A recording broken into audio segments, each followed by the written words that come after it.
L'inconfortable, le podcast haut en couleur qui te sort de ta zone de confort.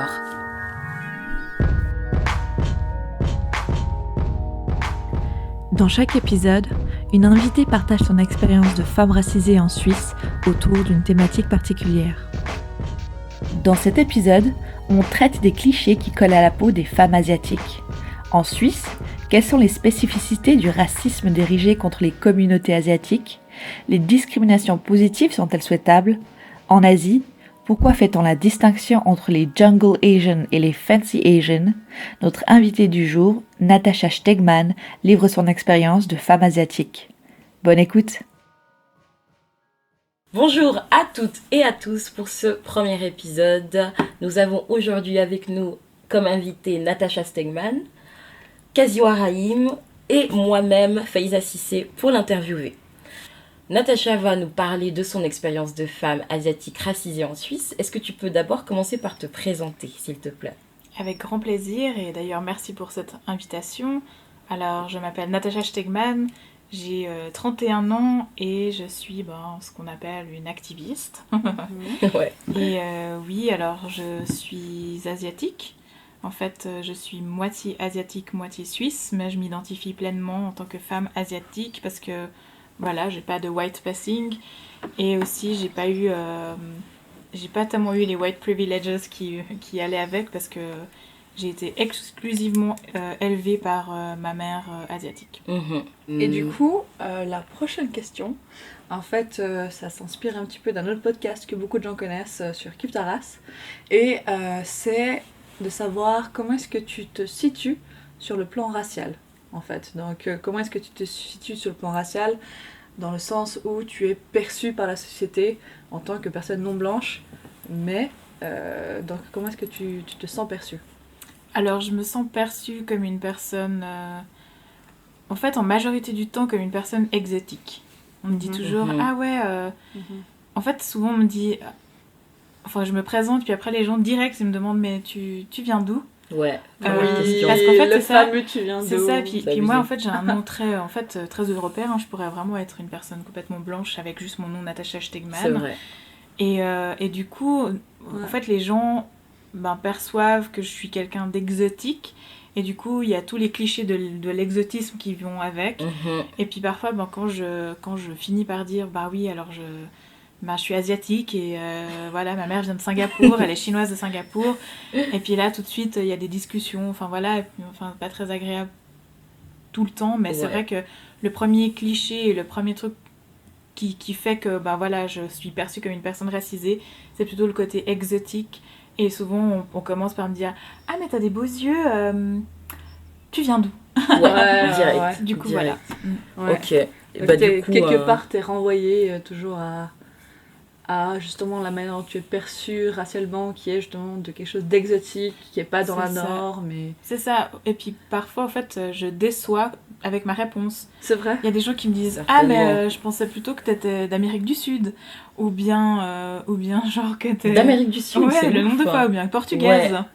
Portugaise, c'est incroyable. J'aurais jamais cru, alors. Parce qu'on voit quand même que c'est- t'es racisé, hein, ton phénotype il est quand même... Ouais, je trouve T'as qu'il est des traits présent. asiatiques et tout, donc Amérique du Sud encore à la rigueur. Ouais. Puis je sais que Ouais, j'ai un portugaise. gros nez, mais en fait, j'ai le même nez que mon grand-père Ouais. chinois, tu vois. Ah, Du tu coup- vois. Ah du coup on peut arriver sur la question des stéréotypes asiatiques en fait. Donc c'est quoi les plus gros stéréotypes dont tu as été amené à être confronté? Dans le contexte suisse surtout. Ouais. Parce que c'est pas forcément les mêmes communautés en Suisse, en France, etc. Et positif comme négatif. Ouais. En tout cas, le premier, en tant que femme asiatique, le premier qui me vient en tête, c'est vraiment cette espèce de hypersexualisation. Horrible, ouais. Genre vraiment le nombre de fois que ça tourne autour de ça. C'est dingue. Et en plus, moi, en tant que personne asexuelle, parfois ça me met extrêmement mal à l'aise. Clairement. Et puis après, il y a aussi ce stéréotype un peu positif qui est genre, c'est positif. Où on s'entend, ça dépend c'est pour juste, qui, hein. voilà, Ouais, exactement. Mais genre ce côté, en fait, il y a tellement en Europe et en Suisse aussi, ce côté asiatique, c'est kawaii, asiatique, c'est trop cool, et tout ça. Mais surtout, en fait, en fait, c'est cool, mais seulement quand c'est vraiment le Japon et l'Asie de l'Est, quoi. Vraiment l'Asie de l'Est. Et très réducteur, et puis, c'est ça. Et puis, en fait, donc, t'as soit cette hypersexualisation, ou t'as soit ce stéréotype avec la femme asiatique très dominée, passive, etc. Et puis, en fait, moi, je corresponds pas du tout à ce stéréotype-là, parce que moi, je sais pas, je fais 1m73. Exactement, j'ai une grande carrure, parce qu'en fait, mon père suisse était un géant, voilà. Ouais. Et ma mère, en fait, elle correspond pas non plus à ces caractéristiques-là, enfin, à ce stéréotype, parce que elle vient d'une famille où tout le monde est un peu gros, quoi.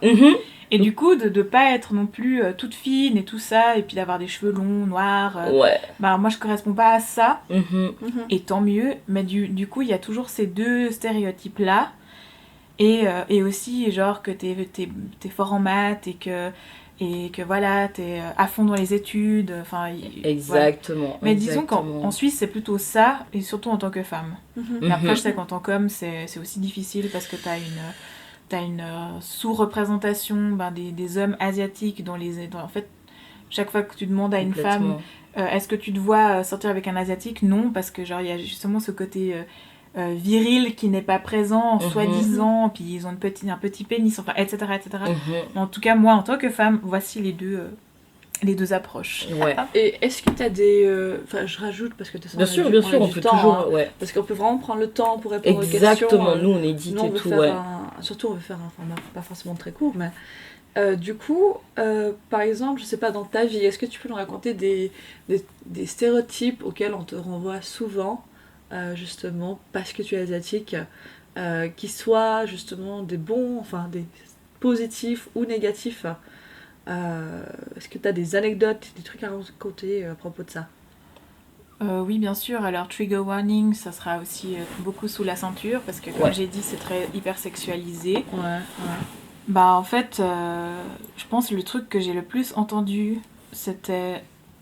soit c'est quand je me promène avec mon chien, et puis que des choses comme ça, enfin, il y a vraiment ce stéréotype que les personnes asiatiques, et surtout les Chinois, mangent tout. Mais après, moi je dis toujours cette blague. Genre que les Asiatiques, enfin les Chinois mangent absolument tout. Et ça, j'ai le droit de le dire, ok? T'as le droit de le dire, mais c'est vrai. C'est vraiment dans ma famille, tout le monde le dit, genre c'est... les Chinois mangent absolument tout ce qui vole et tout ce qui marche, sauf les avions et les tables. Non, j'ai mal dit. Les Chinois mangent absolument tout ce qui vole et tout ce qui a 4 pattes. Enfin 4 pieds, sauf les avions et les tables.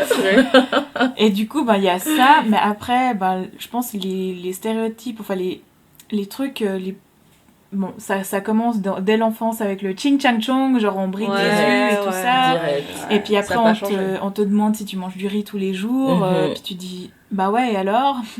Exactement, et toi, tu manges sans épices tous les jours, ça se passe comment, ça? Genre, ça clash de ouf. Tous ces blancs qui sont venus faire la récolte des épices, puis après ils ont fait de la nourriture la moins épicée. Comment tu avais tout en main, et tu as foiré. Donc ça il y a ça, mais après dès que tu commences à avoir des formes, et dès que t'as ça, et puis dès que tu grandis, en fait, même genre moi je sais que j'ai commencé à avoir des boobs. C'est même boobs dès 12 ans, quoi. Dès 12 ans. Pareil. Ça correspond pas forcément au stéréotype asiatique, mais je viens aussi d'une famille asiatique qui ont des boobs. Voilà. Exactement. Qui sont gros, qui ont des boobs. Vous n'êtes pas des petites femmes menues. Non, voilà. Non. Et puis du coup, il y a ça, et j'ai beaucoup été hyper sexualisée dès l'enfance, et ça m'a beaucoup gênée, et puis ça m'a beaucoup, en fait que jusqu'à peut-être mes 20 ans, j'ai pas osé porter de jupe, j'ai pas osé porter en fait mettre des trucs moulants, etc. Et ça, ça m'a tellement atteint. Vous imaginez, en plus je venais d'un quartier qui s'appelle le Schönberg, où les femmes, si tu veux, soit t'es une pute, ou soit t'es invisible. Et moi je préfère être invisible, voilà. Et du coup, moi j'ai beaucoup entendu, mais je me suis jamais faite d'asiatique. Je me suis jamais faite de demi-asiatique. Je me suis jamais... est-ce que c'est vrai ce qu'on dit que les Asiatiques ont un vagin serré? Est-ce que c'est vrai que les Asiatiques, en fait, Et tout ça très tôt. Très tôt, genre vers 12, 13, 14 ans. Et puis... puis c'est horrible, en fait, d'avoir ce stéréotype-là. Et puis aussi, même quand, je me rappelle, ma mère, elle avait un institut de beauté au Grand Place, et le nombre de fois qu'il y avait des hommes qui venaient ou bien qui appelaient, et qui pensaient qu'en fait, ma mère, c'était une pute.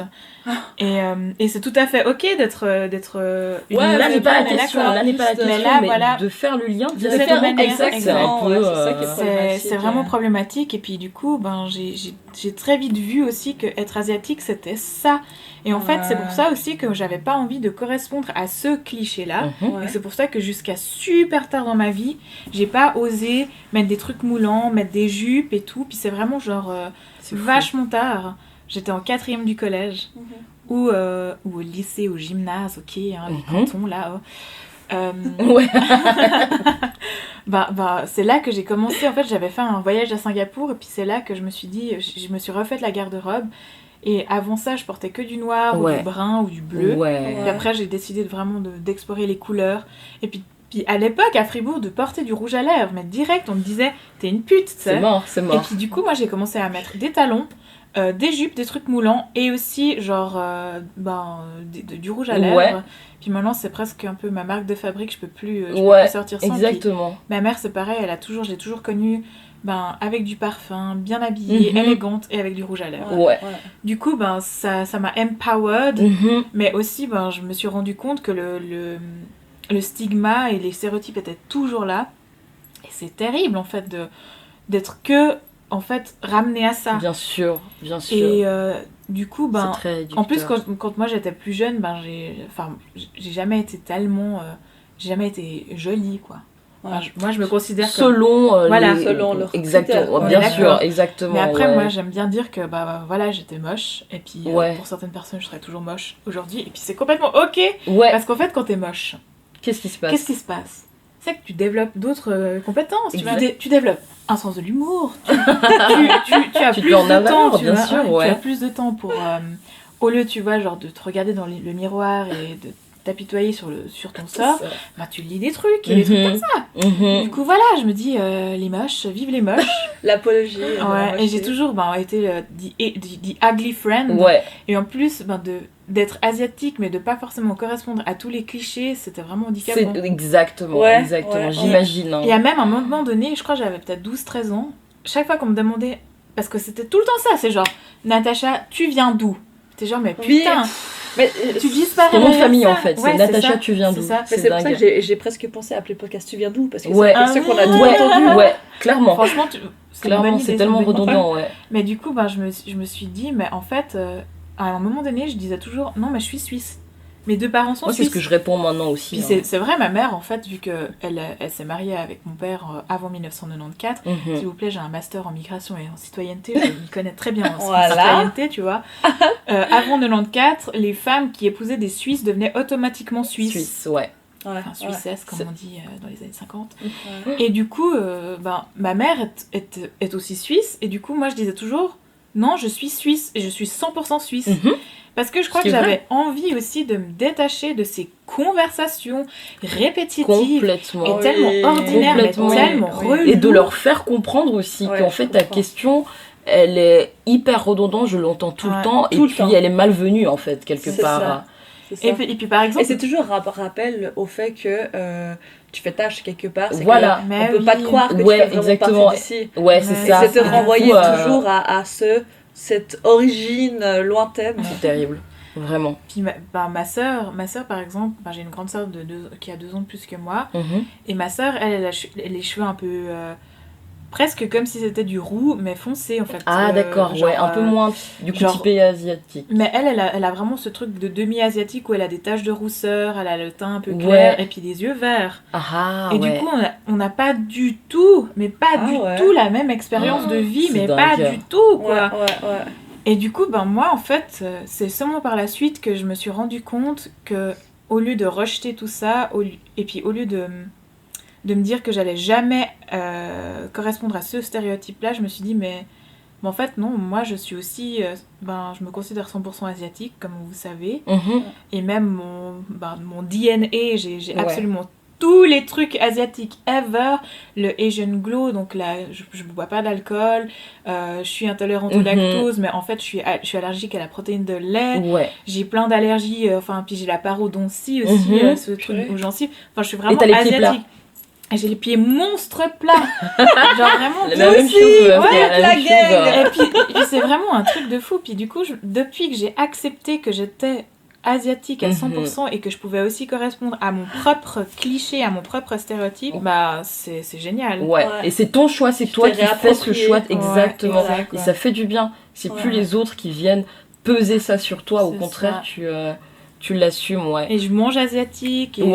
Et aussi, tout ce qui est philosophie asiatique, moi j'ai eu la chance de grandir avec une mère qui nous a toujours enseigné plein de trucs philosophiques et tout. C'est génial avec genre Sun Tzu et le confucianisme et tout ça. Puis maintenant, je suis vraiment... Donc suivre, je suis et je suis. Le taoïsme, en fait, c'est vraiment un truc, je me suis vraiment retrouvée dedans et... Et et oui, je mange asiatique tous les jours. Et oui, j'ai un chien, putain de merde, j'ai un chien. C'est génial. Du coup, on peut vraiment résumer que tes origines, elles ont eu une conséquence sur la manière dont tu t'identifies dans ce monde, parce qu'on t'a pas laissé le choix, en fait. C'est clair. Et puis très tôt, on apprend à prendre conscience de nos corps, de ce qu'on dégage, et à faire en fonction, en fait. Est-ce qu'on se cache, est-ce qu'on se montre, est-ce que... Et ça, c'est pas facile. Puis après, en grandissant, je me suis beaucoup identifiée, en fait, à des personnages qui ont essayé de libérer de l'oppression et de l'oppresseur des Noirs américains aux États-Unis. C'est comme ça que quand j'avais, 15 ans, je me suis acheté une fois un livre qui s'appelle Black Power par Stokely Carmichael et tout, Kwame Touré. Et en fait, je me suis tellement retrouvée dedans dans plein de trucs. Bien sûr. Parce qu'en fait, à l'époque, on n'osait pas dire qu'on était des personnes racisées. Non, ça c'est vrai. On nous traitait de personnes racisées. On nous traitait comme des personnes racisées. Mais il fallait pas on n'avait pas le droit de le dire. On pouvait pas dire parce Oui. que c'est one love, il y a une seule race et tout ça. Merci. Mais on est d'accord. Merci. Et c'est seulement par la suite qu'en fait on s'est rendu compte qu'en faisant ça, en fait, en faisant semblant que ça n'existe pas, en fait on fait partie aussi de l'oppression parce qu'on on internalise et on invisibilise nos propres oppressions. I don't see colors, blablabla. Et moi c'est vraiment en lisant tous ces livres et des trucs comme ça, genre, et que en fait vu qu'il n'y a pas beaucoup, malheureusement il n'y a pas vraiment un vrai mouvement de libération genre des asiatiques, parce que ça c'est vrai, il y a pas de front commun plus tard, il y a pas de front commun entre les asiatiques et surtout des trucs genre féministes asiatiques, c'est extrêmement rare. Du coup moi je me suis plus identifiée très tôt à tous les mouvements genre antiracistes et pro-black aux États-Unis. C'est pour ça que ça a été une de mes passions depuis toujours et tout. Clairement. Et en fait, j'ai vu aussi en des figures féminines super strong et tout, noires. Moi, j'ai réussi à m'identifier. Et c'est pour ça, une fois que tu fais ça, tu peux plus jamais revenir en arrière. Tu peux pas, ouais. Par rapport à cette réflexion là sur le fait justement que la parole s'est libérée que récemment sur cette oppression qu'on a, en fait, qu'on subit. On vient juste d'y émerger, en fait, je me dis que quelque part, nier notre différence, c'était en fait nier notre oppression. Et donc, si tu peux pas mettre le doigt dessus, forcément, en fait, on reste opprimé et puis on peut pas se libérer. Clairement. Et c'est exactement ce qu'ils nous demandent de faire maintenant. Clairement. Genre, arrêtez de parler, c'est bon, on est tous un, pourquoi vous faites chier Alors qu'en fait... C'est pas la question. C'est comme les gens qui disent vous divisez. Non, la division elle est déjà là et nous on la dénonce. Voilà, c'est tout. En fait, c'est ça. Et c'est pas le but, c'est pas de faire semblant qu'on est tous les mêmes, parce qu'on n'est pas tous les mêmes. Mais c'est de s'accepter dans nos différences et pas d'en faire une raison pour privilégier certains et pour défavoriser d'autres. Tout à fait. Puis après, oui, t'as aussi tous ces récits sur le colonialisme et en Suisse, quand tu expliques ce que c'est le colonialisme et tout, c'est extrêmement difficile. Et moi, ma mère, venant de Singapour, elle est chinoise de Singapour, mais Singapour, je pense c'est un des pays qui a été le plus colonisé ever par plusieurs acteurs différents. Et genre, mes grands-parents ont changé de nationalité 4-5 fois, quoi, les gars. Et puis, coup, en fait... quand j'étais plus jeune, je comprenais pas tellement que cette histoire-là, elle nous appartenait aussi. Mais plus j'ai grandi et puis plus j'ai fait des travaux d'école sur Singapour, etc. Et plus je me suis rendu compte, mais what the fuck, qu'est-ce qui s'est passé? Et j'étais extrêmement mal à l'aise quand ma mère m'expliquait certains trucs. Et quand elle disait, voilà, c'est les blancs. Et pour moi, à l'époque, c'était super violent. Bien sûr, hein, comme ça sonne. Les blancs. Mais en fait, maintenant, avec genre plus de recul et plus d'années de réflexion, en fait, tu dis c'est totalement normal et c'est totalement justifié parce que ils ont tellement tout fucked up. Et puis, par exemple, dans ma famille, il y a personne qui parle le mandarin ou qui sait lire le chinois, les caractères chinois, parce qu'en fait, dans tous les dialectes, tu peux les lire. C'est juste que tu prononces d'une autre manière. Merci le colonialisme. Bien sûr, c'est un génocide culturel. C'est ça, sûr. C'est comme ça que tu fais du génocide, c'est que tu commences par la culture, la langue.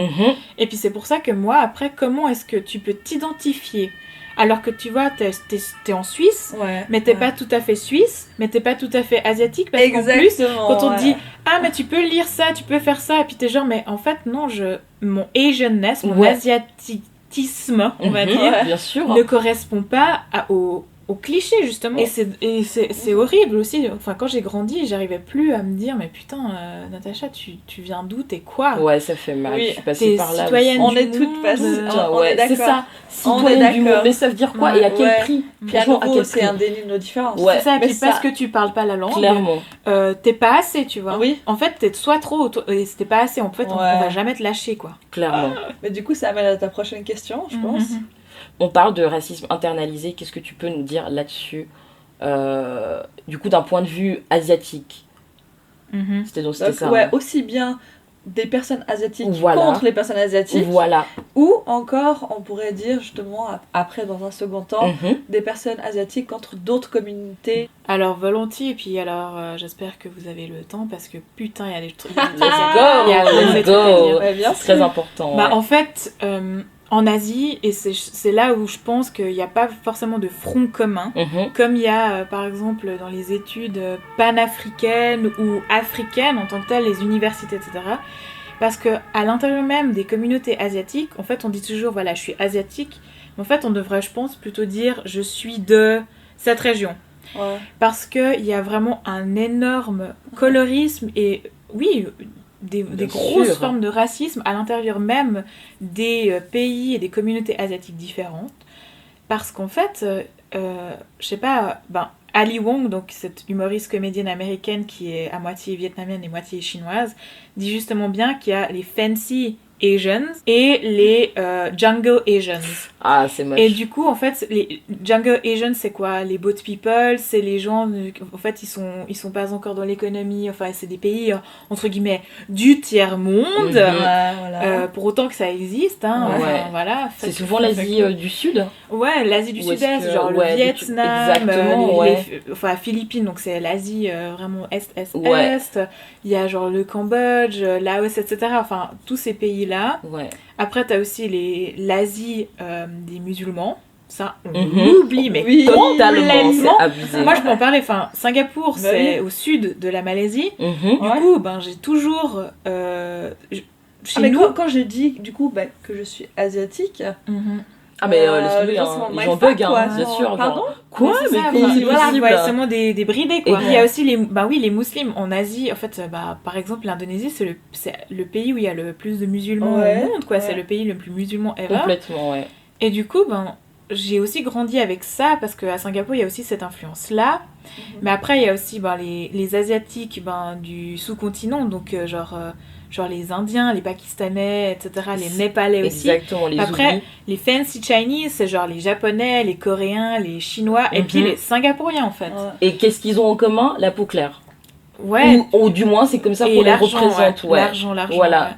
Mais donc, t'as ça comme racisme internalisé, et puis par exemple, à Singapour, ma famille, donc qui sont Chinese de Singapour, ils emploient des bonnes Philippines. Ouais. Et du coup, il y a quand même ce truc, genre, Bien sûr. va pas trop au soleil, ne Exactement. bronze pas trop, Natacha, mets de la crème solaire, Ouais. mets des manches longues, Ouais. parce que tu veux pas qu'on te prenne pour une Et puis, Philippine. sinon, tu vas ressembler à Ou quoi, bien, ouais. genre, Si tu peux juste rappeler ce que c'est le colorisme, parce qu'il n'y a pas forcément tout le monde qui voit ce que c'est. oui, bah, le colorisme, c'est en fait des discriminations sur les personnes de couleur à l'intérieur même des couleurs, si je peux dire ça comme ça. Ouais. Et du coup, ben, toi-même, t'es une personne de couleur, mais à l'intérieur même, tu fais aussi des hiérarchies et des degrés. Ouais. Genre la peau claire, c'est ce qui est cool, et la peau foncée, c'est ce qui est moche, paysan, Voilà. pauvre, parce Ouais. que tu peux travailler au soleil, etc. Et cette notion, je tiens à dire, était déjà ancrée dans les populations asiatiques, japonaises ou coréennes avant même que les blancs arrivent. Si jamais. C'est fou, hein. C'est vraiment, déjà... ouais. Du coup, il y a quand même Ouais. ces trucs d'oppression qui Je pense sont toujours là. Ouais, il y a un lien aussi à faire avec les classes, en fait, du coup. C'est clair. Et puis, Ouais. ce Parce que statut moi, j'avais économique et souvent tout. entendu parler Les du pauvres fait au que- soleil, hein. Exactement, que Mhm. souvent, bah, être paysan, être pauvre, Ouais. c'était s'exposer au soleil, Exact. être travailleur, et justement, comparativement, être riche, c'était être à l'abri, ne Bien pas être sûr, bronzé. hein. Mhm. Et c'était un marqueur social en fait. Et Exactement. aujourd'hui, ça s'est tellement inversé parce qu'avant, il fallait être gros et blanc pour être riche. Et puis Parce maintenant, que justement, tu qu'est-ce pouvais qu'on bien voit sur bouffer. Instagram? Et aujourd'hui, c'est l'inverse. Il faut être plutôt fin et pas tout à fait blond, mais un petit peu bronzé, juste ce qu'il faut. Juste Comme qu'il ça, tu faut montres que t'as le temps de manger comme il faut, t'as le temps de partir faire en du vacances sport, et et t'as le temps de d'aller partir en vacances. te dorer Voilà, c'est au ça. soleil. Ouais, c'est ça, hein, c'est fou. Hein, Ouais, c'est ça. c'est selon les époques, mais c'est toujours la même Mais il chose. faut bronzer, mais il faut pas non plus devenir noir. Hein. Non. Faut pas exagérer. Voilà. Mais Clairement ouais, pas. à Singapour, par exemple, il y a aussi des racial slurs, enfin des...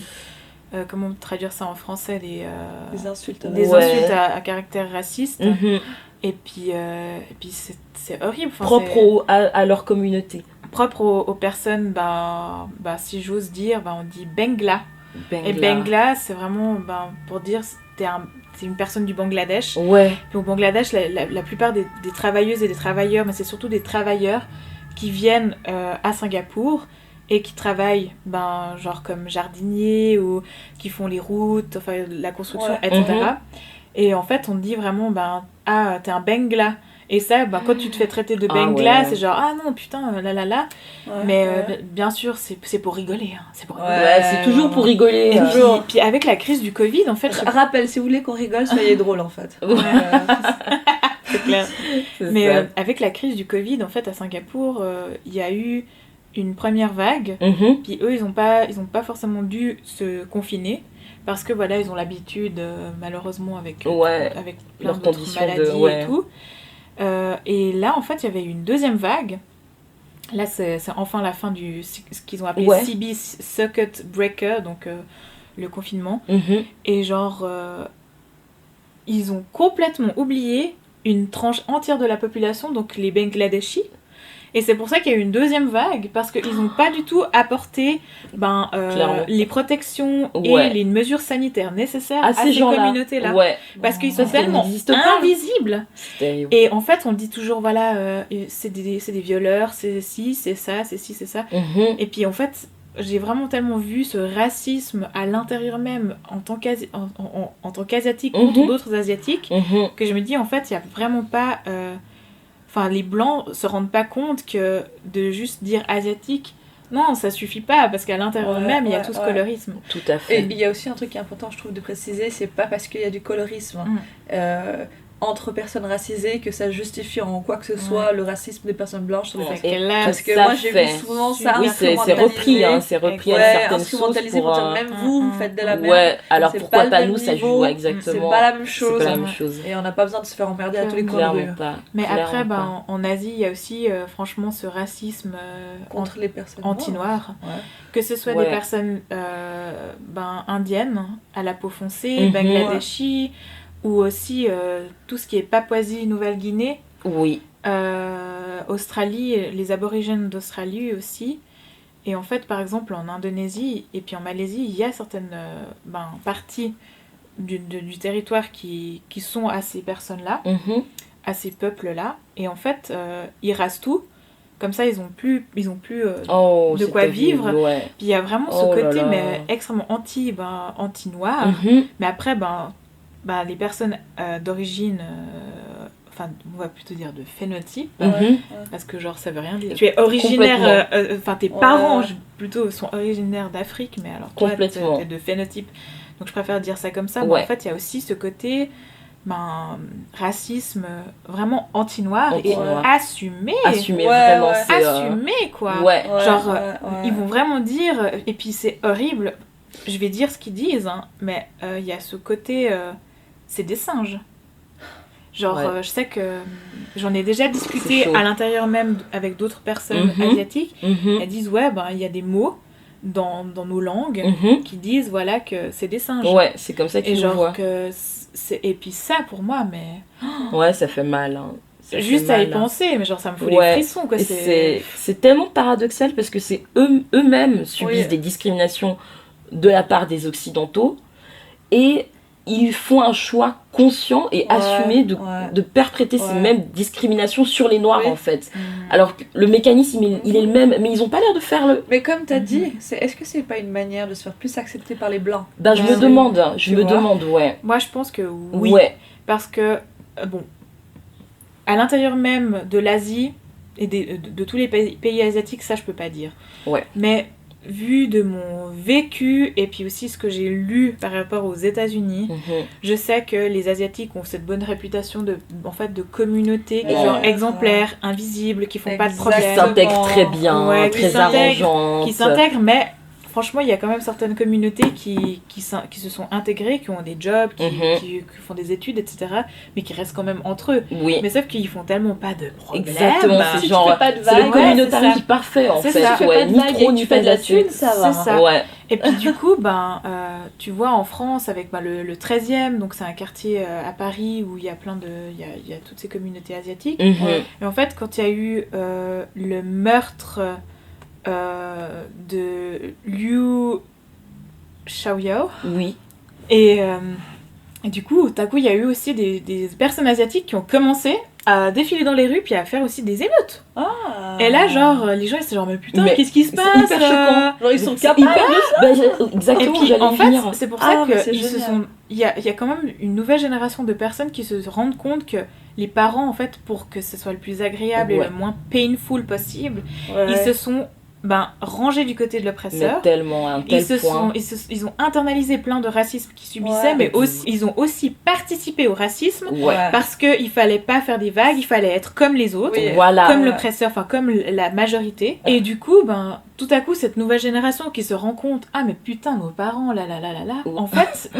Heureusement, maintenant, il y a ces nouveaux mouvements et de plus en plus, je veux dire, c'est pour ça que, par exemple, quand on voit qu'il y a les banlieues qui brûlent en France, et que tout à coup, il y a aussi du racisme, avec le coronavirus, il y a eu plein d'actes racistes, des agressions racistes sur les personnes asiatiques. Et après, on voit vraiment genre qu'il y a deux clans. Et il y a aussi des commentaires, j'aime bien parfois lire des commentaires, mais très peu souvent, et qui disent, mais les Asiatiques... parce que quand il y a justement cette personne asiatique qui a été tuée par la police, donc c'est une violence, c'est un type de violence policière, puis c'est un meurtre policier, quoi. Et là, il y a eu plein de gens de communautés asiatiques différentes qui sont allés défiler à Paris, et il y a eu très peu de gens de banlieue qui sont venus. Puis après, il y a eu dans les commentaires, oui, mais nous, quand nos cités, elles brûlaient, vous étiez où les Asiatiques ? Puis c'est là que tu vois, on voit que maintenant, il y a un changement dans les générations, puis on accepte les erreurs du passé, mais que franchement, il faut qu'on soit solidaires, tous ensemble, et surtout entre personnes racisées, parce qu'au fond, on a un seul oppresseur. C'est ça, vraiment. On est, Et c'est bien sûr pas le blanc, on est d'accord, c'est le système. C'est le système, le système raciste et la suprématie blanche, en fait. C'est ça, exactement. Et puis après, il faut aussi que je dise un truc, c'est que on peut pas comparer la situation de la Suisse à la situation des États-Unis, de la Grande-Bretagne ou de la France. Tout ça parce que, ça, en tant que spécialiste en migration et citoyenneté, on n'a pas la même tradition d'intégration. En Suisse, on pratique ce qu'on appelle l'intégration. En France, l'assimilation. Et genre, en Grande-Bretagne, par exemple, c'est le multiculturalisme, pour faire la multiculturalité. L'intégration en Suisse, dans la théorie, c'est... Nous, on produit les 50%, les étrangers, parce qu'on les appelle encore les étrangers, les étrangers fournissent 50%. Mais en vrai, c'est genre 80% que c'est les étrangers qui doivent fournir, Ouais, le 20%, ouais, c'est... ouais, Voilà. ouais, Donc ouais. ça, c'est ce truc, et c'est pour ça que le modèle suisse, ça a plutôt bien marché, Mhm. mais il y a beaucoup, on est d'accord, il y a beaucoup d'erreurs. Bien sûr, Ouais. ouais. En France, l'assimilation, c'est genre, pour devenir français, genre c'est, tu renies tout Ouais. et tu deviens français. Oui. C'est pour ça que quand, Problématique. par exemple, C'est Trevor problématique. Noah, donc cet humoriste qui a le Daily Show là aux États-Unis, qui est d'origine d'Afrique du Sud, mais son père est suisse, Mhm. avait dit voilà, pendant la Coupe du Monde, la France a gagné, et puis il a dit ah c'est l'équipe, l'Afrique a gagné aussi. Oui. Et là, Oui. l'ambassadeur de Oh France aux là États-Unis là. lui a écrit une lettre. Ça avait fait polémique. Puis, Hein. en fait, c'est parce que les Français peuvent pas comprendre que tu peux être africain, mais aussi Et français. français, exactement. Parce que les deux, Ah c'est non. genre, renie Ouais. tout et deviens français. Ouais. Et, Ouais. et si tu oses dire quoi que ce soit, Je te dis, c'est- rentre chez Mais toi. t'es- par contre. exactement, Voilà, rentre rentre chez chez toi, toi. t'es pas français donc c'est quoi. pour ça que leur modèle, c'est Ouais. l'assimilation. Puis voilà, Ouais. c'est ça les dégâts que ça fait. C'est un peu comme les Et après, Américains. Américains. en Grande-Bretagne, mais je préfère plutôt dire aux Pays-Bas, par exemple. Aux Pays-Bas, il y a le régime du multiculturalisme. Mhm. Et en fait, c'est genre, on t'accepte comme tu es et on te putain de célèbre. Ouais. Bien sûr, c'est très imparfait. Bien sûr, il y a Mhm. aussi des trucs racistes comme Ouais. Svarte Piet, genre, Certainement. Ouais. genre tous ces Certainement. trucs, hein, on Ouais. est d'accord. Mais au moins, leur truc, c'est de dire que, genre, Je te reconnais. je te reconnais. Bien sûr. tu as besoin de cours de langue, tu as besoin de cours d'intégration à notre société, mais au bout de 5 ans, aux Pays-Bas, tu peux devenir Ouais. citoyen. Ouais. Parce que Ouais. pour eux, ils font la différence claire entre être néerlandais et être citoyen Ah, mais c'est des génial. Pays-Bas. Exactement. Ouais. Et C'est aussi, génial. là-bas, ils sont super à Vas-y. cheval sur tu es d'origine, je sais pas, sénégalaise. Mhm. Si tu veux, on met en place et on paye des cours de culture sénégalaise et des cours de langue. Non, Tellement mais productif. Je sais pas, en tellement français bien. ou je sais pas. Ouais. Et là, Génial. il y a on des se modèles. réveille, on se réveille. Il y a des putain, modèles et vas-y. tous les modèles sont imparfaits, mais Ouais. j'estime qu'il y a quand même des modèles meilleurs que d'autres. Bien Oui. sûr, c'est Oui, clair. on est d'accord. Bien Mais c'est pour sûr, ça ouais. qu'on peut pas comparer ce qui est pas comparable. Ouais. Et je voulais Ouais, juste on a encore, 2-3 minutes. encore poser une question sur. Du coup, tout à l'heure, tu parlais des Asiatiques qui se sont rangés du côté de l'oppresseur. Est-ce que tu penses que ça a joué dans le fait que maintenant, quand on parle de racisme anti-asiatique, on le prend pas au sérieux en fait? Oui. Est-ce que tu penses qu'il y a un lien? Mais je pense parce que c'est... Et même moi, j'ai internalisé ça. Hein. Ouais. C'est tellement pas grave par rapport à toutes les autres formes de racisme, Ouais. et surtout le racisme anti-noir, Mhm. que au fond, c'est juste voilà. D'accord, ouais. Mais après, en fait, les Asiatiques subissent plusieurs formes de racisme, et surtout, on sait avec le coronavirus ce que ça a fait, Mhm. mais pas à un tel point que ils vont avoir moins d'opportunités professionnelles, moins On est d'opportunités d'accord, hein. d'avoir un logement, etc. On est Tandis qu'une d'accord. personne noire, elle aura moins, et c'est prouvé scientifiquement. Clairement. Mais du coup, vu que c'est la dernière question, Mm. et je pense qu'elle tombe bien. On est d'accord que le racisme, justement, anti-asiatique est pris souvent à la légère. Mais depuis, justement, qu'il y a un regain de ce racisme anti-asiatique depuis qu'il y a le coronavirus, Mhm. et que c'est encore plus explicite, il y a eu des agressions physiques, il y a vraiment... Voilà. Et j'ai l'impression que ça revient un peu sur le débat, sur le tapis, vraiment, et on se rend plus compte à quel point c'est problématique, et à quel point c'est pas banal, en fait. En fin de compte. Et ouais. même les personnes asiatiques, j'ai l'impression qu'elles en prennent plus conscience. Ouais.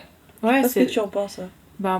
moi, quand j'en parle avec certaines de mes amies asiatiques, elles prennent ça à la légère. Elles sont pas dans ce côté où elles ont vu en fait l'autre côté de la pièce. Quoi. Mhm, mhm. Et du coup, moi, venant d'une famille, ma mère, elle est assez aussi engagée, à sa manière, et Mhm. puis on déconstruit plein de choses, et puis on se rend compte que c'est tout autant violent.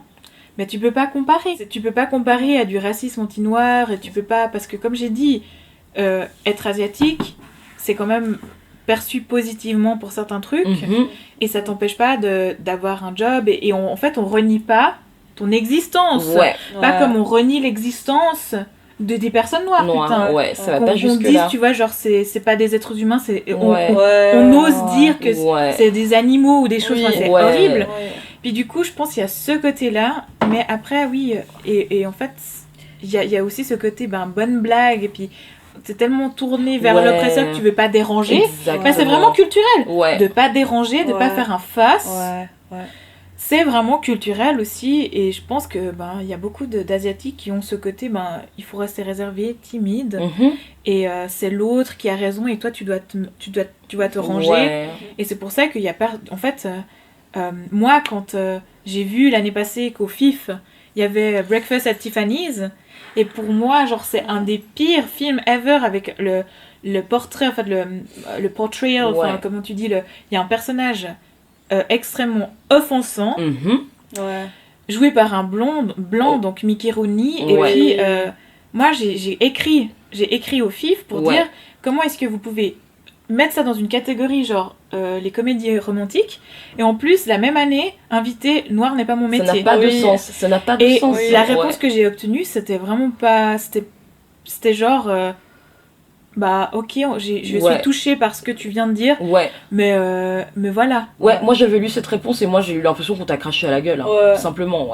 Du coup, j'ai trouvé ça très insultant. Ok les gars, mais attention parce qu'on sait que avec l'histoire, c'est pas parce que t'es asiatique que tu vas forcément être toujours bien vu, parce que les choses changent, et puis oui, il y a beaucoup. En fait, je crois que le fait d'être asiatique, c'est rigolo.